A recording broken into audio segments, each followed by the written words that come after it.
Jinde be kanakebin, ala kulam. Jinde be kanakebin, ala kulam. ين كم ام هول بدين كراكين خاج لوازا خلاص كين ل درجة تنه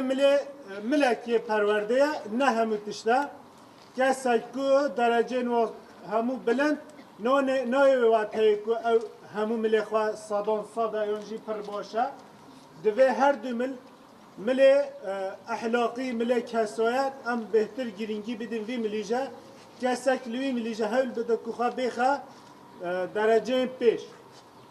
اول وقت دن دوی امش بیر نکین که یه ام آنین و آسته ام ایرو دکارین دوام دبستان هم در پرورده ببینین به زمان دایی که به زمان کردی ام خواه پیش بخن دوی امش بیر نکین کسی که یانجی فکر که ایدولوژی که ام آنین و آسته امش نیش بیر کرن جبو وی لسر نوره و بریا دبستانه ام دستخواشی و سپاسیا هم نو حوال خواندوان و مامستادی که